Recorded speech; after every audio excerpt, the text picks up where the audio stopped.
Hey guys, wanted to get you another video of Mr. Jett doing some off-leash proofing here. I was doing a lot of off-leash just in the backyard over the weekend, but now we're kind of getting out and about a little bit more, doing this obedience out in the front yard, out on some walks.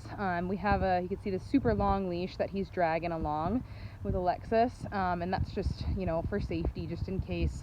So we're starting with giving him some guidance with the leash if we need to, and then just dropping that leash as he heals really well, and just start getting him to understand that, hey, even when we do drop that leash, it's not an excuse to be silly, because we're outside and we're going for a walk, and it's really exciting. He can tend to be like, oh my gosh, we're gonna do stuff, I want to run around and be silly and go sniff everything, and we want to demand a lot of really good focus. And so he knows when we drop that leash that he can take off and be silly, and so we just have that long line on just in case, so we can make sure that he's resolving the e-collar and really understanding where that position of a heel is, with different circumstances, like a different handler, different location that we're working, different distractions.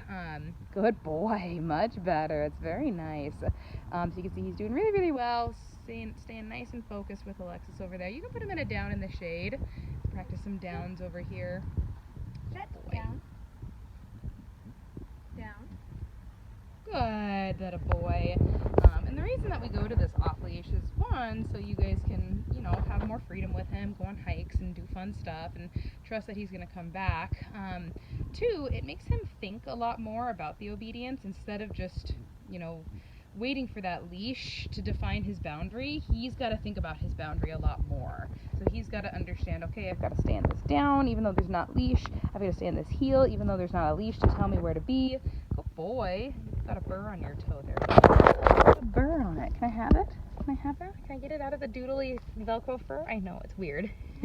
I got a plant over behind us that, there we go, has some burrs. I got to clear it out. Good boy. You can correct him for, there you go, for chewing on sticks or eating the grass when he's in a down. We don't want him to be super silly with it, because that's going to lead to him breaking. So we wanted to stay nice and focused on doing the obedience and not trying to get out of it by sniffing. And we want to teach him how to turn his mind off and how to relax. And if he constantly needs to be stimulated by chewing on sticks or chewing on a toy or getting rewarded with food, we don't get a nice balanced, psychologically healthy dog. We get a dog that always needs to do. And I want a dog that can turn it off and relax and be nice and calm. There you go. So when he looks at you, you can release him, go back and do some healing.